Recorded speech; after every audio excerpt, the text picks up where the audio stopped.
స్పందన అనంత కవుల వేదిక ఆధ్వర్యంలో ఈరోజు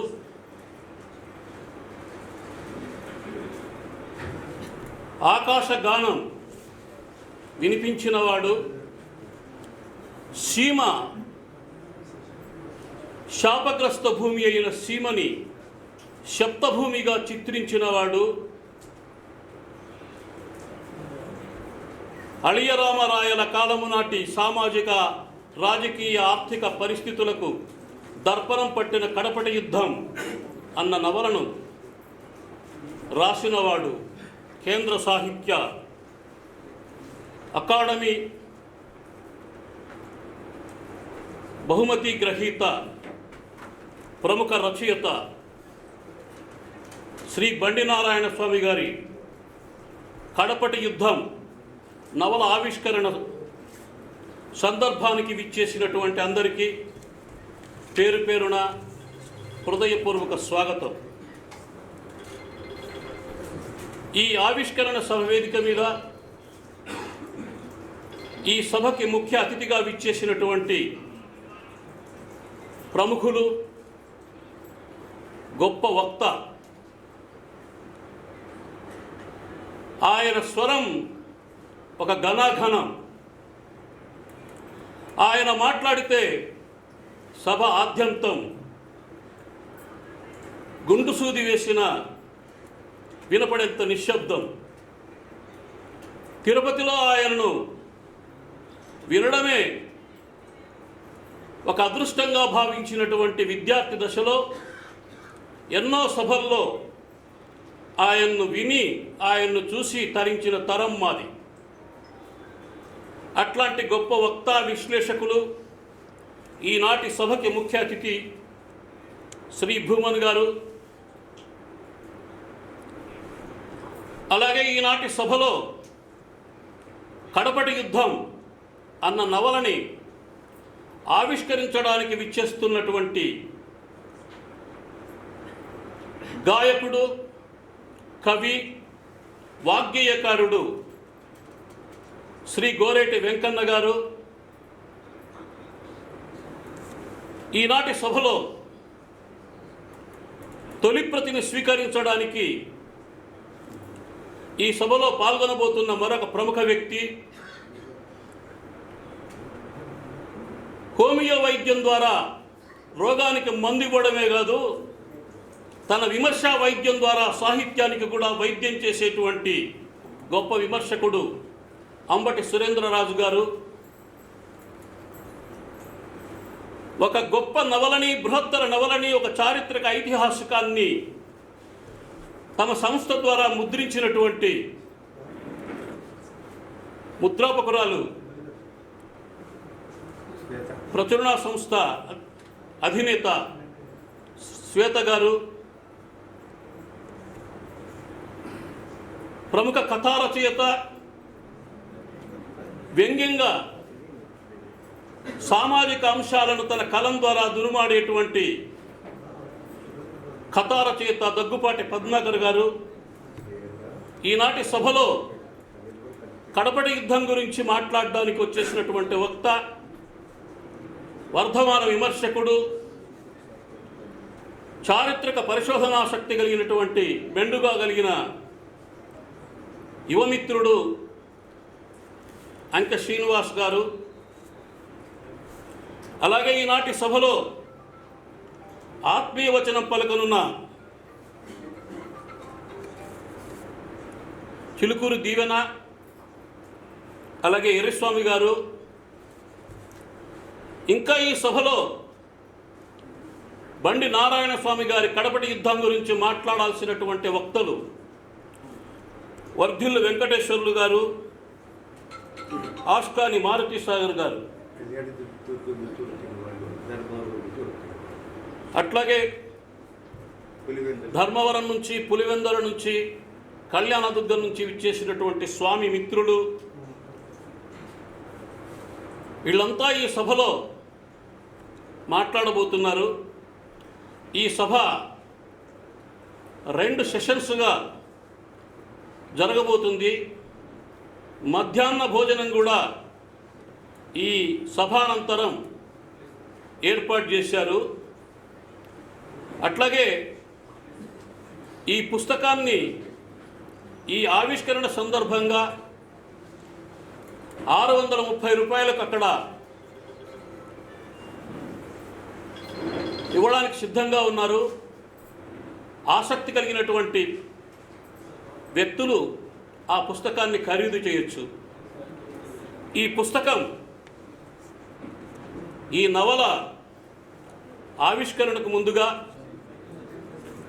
సభాధ్యక్షుడిగా నాకు ఒక 4 మాటలు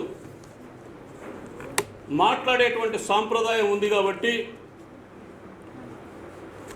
4 నా మాటలు ఇక్కడ ఈ నవల గురించి మాట్లాడాల్సిన అవసరం కూడా ఉంది. మహాకవి శ్రీశ్రీ 16-17 సంవత్సరాలు వయస్సున్నప్పుడు ఒక మహాకవిని చూశాడట. ఆ మహాకవి శ్రీశ్రీతో ఒక మాట అన్నాడు, కవిత్వం కడుతున్నావా అబ్బాయి అని. ఎందుకేమిటి అని కూడా ప్రశ్నించాడు. అప్పుడు శ్రీశ్రీ ఆయనతో ఒక మాట అన్నాడు, నన్ను సముగ్ధం చేసినటువంటి కొన్ని ప్రత్యేక కావ్య స్పందనలకి సమానం అనుకున్న వాటిని నా కోసం సృష్టించుకోవాలనుకున్నాను అన్నాడు.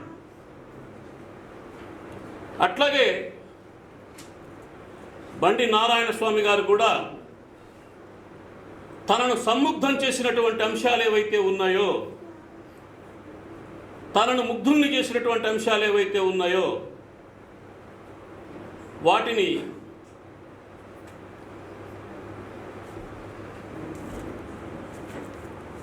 ఈ నవల్లో నవలగా చిత్రీకరించాడు.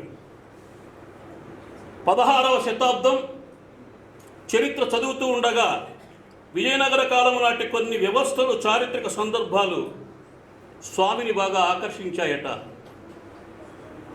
అలనాటి శ్రీ వైష్ణవం తనను మంత్రముగ్ధం చేయకపోతే గోల్కొండ ఇబ్రహీం హంపీలోని వెలయాలి కూతురిని ప్రేమించి పెళ్లాడే సంఘటన తనను ఆశ్చర్యపరచకపోయి ఉంటే ఈ నవల రాసేవాణ్ణి కాదు అన్నాడు స్వామి. ఆ కాలం నాటి బానిస వ్యవస్థ గురించి రాయాలనిపించకపోతే స్వామి ఈ నవల రాసేవాడు కాదట. ఆ కాలం నాటి నల్ల ప్రజను వివరంగా అక్షరబద్ధం చేయాలనిపించకపోతే రథం కింద, రథం వెనకాల శరీరానికి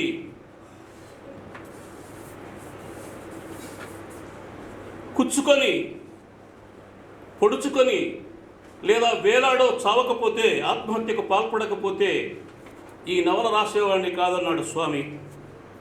అట్లాగే వజ్ర పరిశ్రమలు, గోవా ఇంక్విజిషన్స్ చరిత్రలో తనకు తారసపడకపోతే, హంపీలోని వేశ్యా వ్యవస్థ కళాత్మకంగా తనను మభ్యపెట్టకపోతే ఈ నవల రాసేవాడిని కాదంటాడు స్వామి. హంపీ కాలంలోని మగవారి బహుభార్య ఆచార్యం, వారి భార్యల ఉపపతులను ఉంచుకోవడం, ఆ సందర్భాలు ఆనాడు అతి సాధారణమని ఈ రచయిత భావించకపోతే, ఈ రచయితకు ఆలోచన రాకపోతే ఈ నవల రాసేవాడు కాదేమో. అట్లాగే అలియ రామరాయలను, పంచపాదుషాలు, మధ్య జరిగినటువంటి ఉత్తర ప్రత్యుత్తరాలు, అట్లాగే రాయబారుల దౌత్యాలు, వాటి పట్ల తనకు ఆసక్తి కలగకపోతే ఈ నవల రాసేవాడు కాదంటాడు. అలాగే రాజు, సైనికుడు, న్యాయ వ్యవస్థ లేని అల్లకల్లోలకు రాజధాని అయిన ఆ రాజధానిలో ఉండే ప్రజలలో ఏర్పడిన అభద్రత, శోకం స్వామి మనసును కలత పెట్టకపోయి ఉంటే ఈ నవల రాసేవాడు కాదేమో. అట్లాగే దక్కన్ సంస్కృతి, మత వ్యవస్థలకు ఒక ఆదర్శ నమూనాగా బండి నారాయణ స్వామి భావించకపోయి ఉంటే ఈ నవల రాసేవాడు కాదేమో. ఒక్క మాటలో చెప్పాలంటే తనను సమ్ముగ్ధం చేసిన, తనను ముగ్ధం చేసిన, తనను పరవశం చేసిన అనేక అంశాలను కలపోతగా చేసి చారిత్రక పునాది మీద స్వామి కట్టిన ఒక ఊహా సౌధం ఈ నవల కడపటి యుద్ధం అని నేను అనుకుంటాను. నవల రాయడంలో స్వామి పడినటువంటి రాక్షస శ్రమ ఏదైతే ఉందో, ఆయన చదివినటువంటి ఈ నవల రచనకు ఉపకరించినటువంటి పుస్తకాలను అడిగితే ప్రతి పేజీ ఆ శ్రమను తెలియజేస్తుంది. అట్లాగే ఈ నవల్లో ఆయన సృష్టించినటువంటి పాత్రలు ఎన్నైతే ఉన్నాయో ఆ పాత్రలు నారాయణ స్వామి నవల నిర్మాణ పనితనాన్ని గురించి తప్పకుండా మనతో మాట్లాడతాయి. అట్లాంటి ఒక గొప్ప రచన చేసినటువంటి నారాయణ స్వామిని మనందరం హృదయపూర్వకంగా అభినందిస్తాము. కరతాళధ్వనులతో అభినందించవలసిందిగా మిమ్మల్ని కోరుతున్నాను. ఈనాటి సభలో ముఖ్య అతిథి అయినటువంటి భూమన గారు ఒక మాట అంటారు. ఈనాటి సభకి ప్రథమ ప్రతిని స్వీకరించడానికి అసురా గారు ఇచ్చేశారు. వారిని వేదిక మీదకి ఆహ్వానిస్తున్నాను.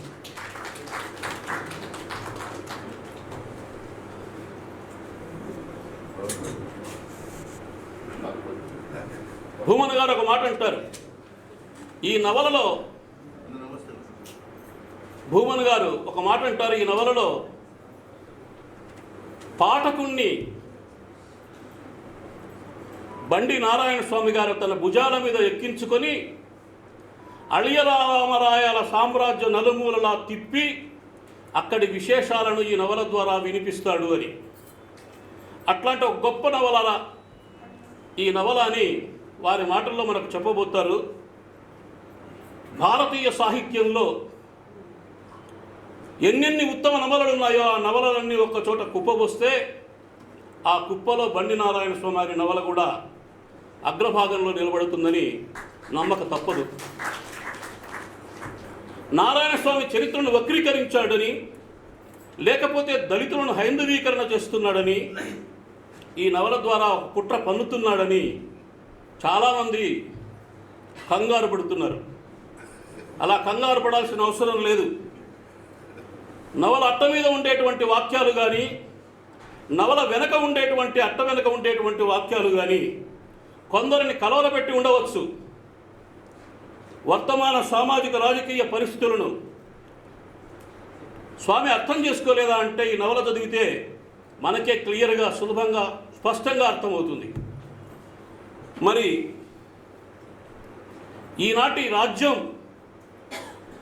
స్వామి గారు రాసిన కడపటి యుద్ధాన్ని చదివి ఒక భ్రమకు లోనై నారాయణ స్వామిని కబ్జా చేసి, హైజాక్ చేసి, ఆయనకి ఏదో ఒక అవార్డు ఇచ్చి తమలో కలుపుకుంటున్న భ్రమలో చాలామంది ఉన్నారు. అది నిజమైన భ్రమ కాదు.